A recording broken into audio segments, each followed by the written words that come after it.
Hello folks, today we're looking at the Moto G first generation on the left with its flip shell, and the second generation, the 5-inch screen, still 720p, with its flip shell. Going to look at the good and the bad points of these flip shells. Mostly good, as you'll see, but I'm going to point out a couple of things that are problematic between the different generations.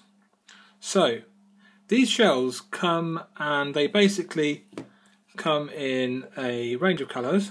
You get the front protective portion, which is rubberised. It's rubberised all the way around actually. Get the camera to focus. There's a sort of textured rubber and it folds all the way around to the back.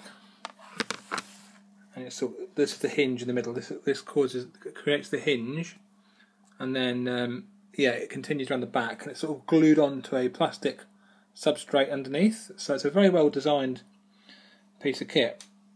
It's it's textured dimpled rubber, for want of a better word, dimpled. Now on the first generation Moto G flip shell, you have this formed,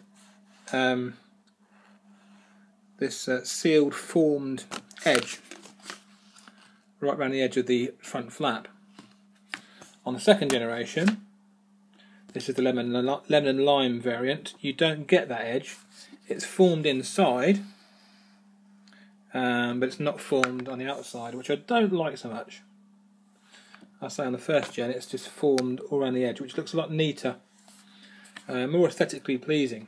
Anyway, inside the back of the shell, you get these clips around the edge. Hope you can see those. These clips here, and these basically match up to the dimpled recesses on the back of the Moto G, the side edges, and the back, the flip shell. The main part of it becomes the back of the phone, and then the flap protects your phone screen. Made of very, very tough, extremely tough. I'm not sure if it's metal or fiberglass or what's in there, but it's extremely tough. I've knocked it so hard with my knuckles many times and bashed it ridiculously hard with my knuckles. It doesn't bend or flex or distort in any way at all. Very, very tough. Now, what is inside the back is a little metal plate. It's the same on both generations, I'll show you. You've got a little metal plate here, which is glued onto the inside of the flip shell at the back. There's a speaker grill there. Camera hole, flash hole. Same on the second generation. Camera hole, flash hole, but no speaker grill because the speakers are at the front. Top and bottom on the second gen Moto G. Same metal plate on the second generation Moto G case. It's slightly curved this time. You can see that from that profile. It's slightly curved. Now, what I think this is for, I've looked at where the magnets are on the flap. There's an embedded magnet on each of these flip shells.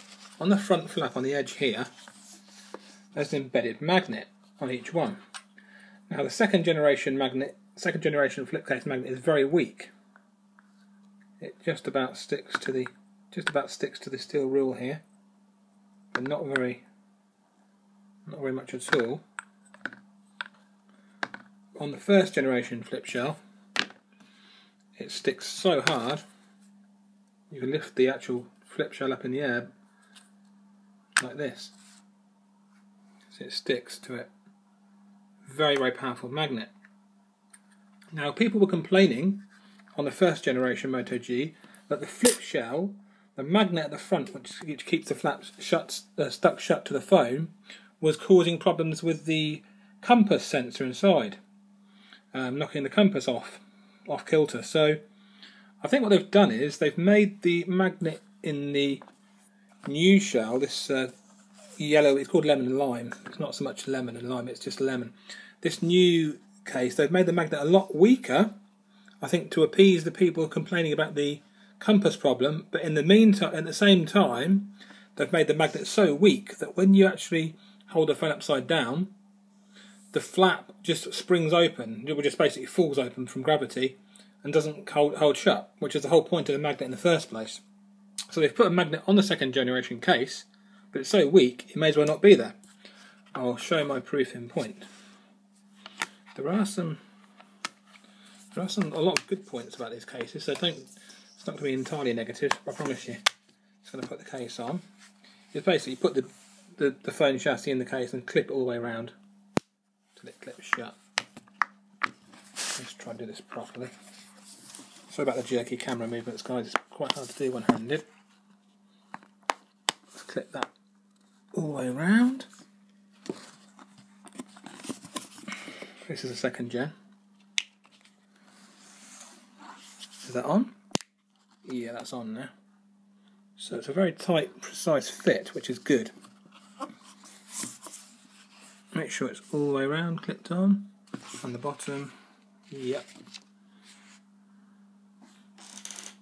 As you can see. And the sides.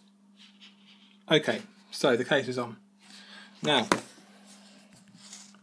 I'll put the flap down and put the first generation Moto G in its corresponding flip shell. Now you'll notice on here, let me do this first, otherwise I'll get off track. Doesn't take much to get me off track, folks. I'm easily distracted, so I need to force myself to focus on the task in hand. Pardon the pun.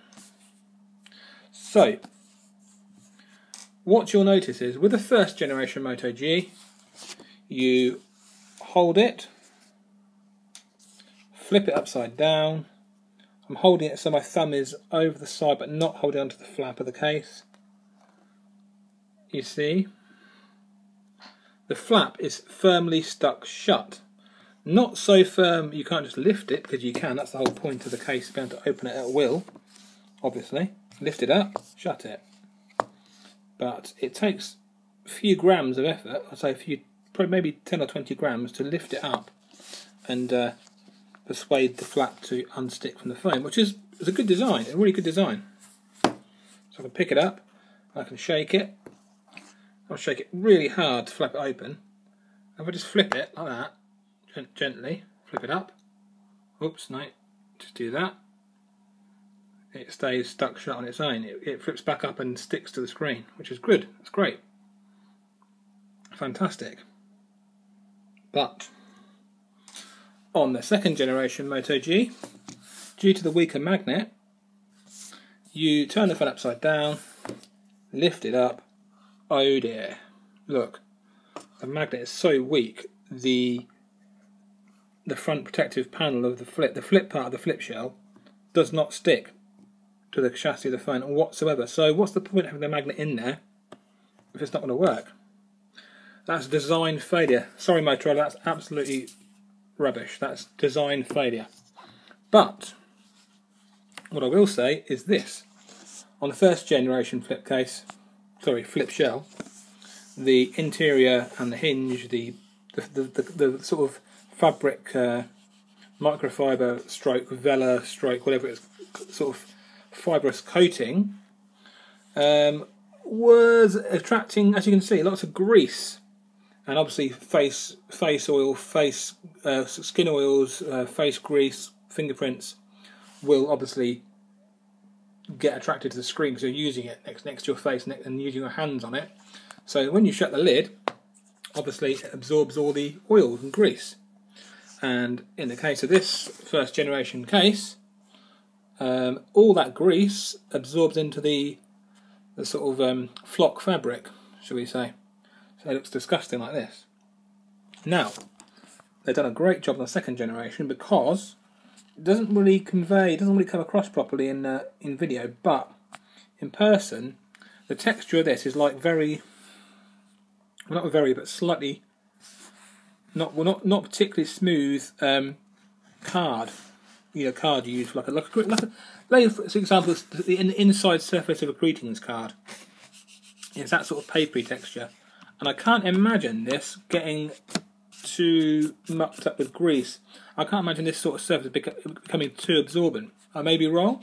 This is day one of the case. I may be completely wrong, but this design seems much better, and it carries right across to the hinge as well.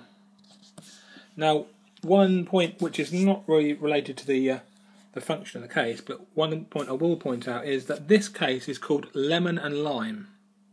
Now, on the camera, it looks slightly more greenish than it is in real life. It could be my perception of colour. I'm not colourblind. It could be my perception of colour, which is different to everyone else's, but I would have to say this is more lemon than lime. But like I said, on the camera, it looks more green. Perhaps I'm being fussy. Well, why shouldn't I be? I'm paying money for a colour that I like, or in this case, don't so much like, because I asked for a greeny yellow and it's more like a slightly off greyish yellow.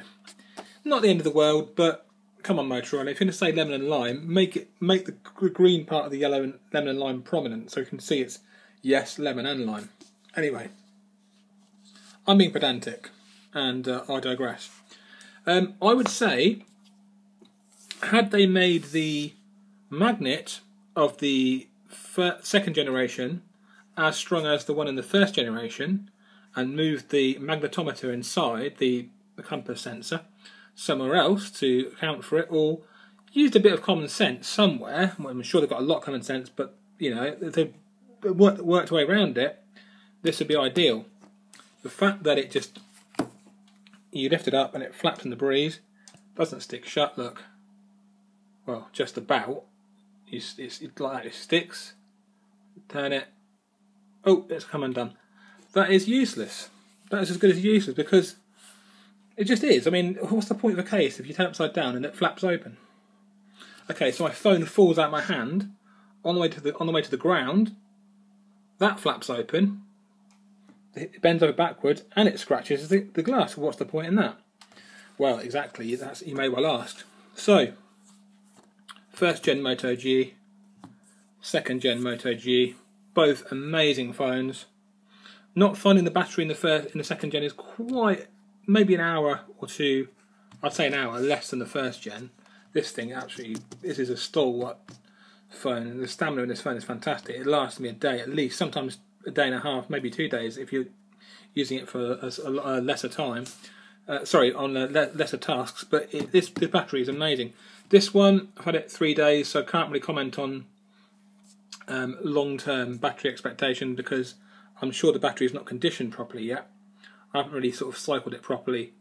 Well, I have cycled it properly, but not enough times to condition the battery. So I would say both great phones, but the purpose of this video is to show you that the flip cover, what they've fixed between the first gen interior texture, which is the grease absorbency problems on the first gen, they fixed that, or seem to have fixed that, on this sort of paper-like texture on the second gen case, flip shell case. They've reversed. They've detracted from the design by making the magnet so weak it doesn't stick. Now, one final point on the first gen case. If you look along the edge of the case like that, you can see it's perfectly straight. And these things are very strong. These cases, these front panels are very, very strong. They're like a bulletproof tank. Now, if you look along the edge of the second gen case, it may just be a one-off. It may be my particular unit is slightly bent. If you look along the edge, you can see slight curvature. I'm not sure if you can see that on camera. I can see it in the viewfinder, but it's a very slight curve outwards, a sort of concave. It doesn't affect the use of the case. It's tiny. I mean, along the whole length of the edge of the flap, it's about, I'd say it's probably at a 1mm bend. That's the right term. But yeah, it's tiny bend. But anyway, that's by the by. But yeah, both great cases.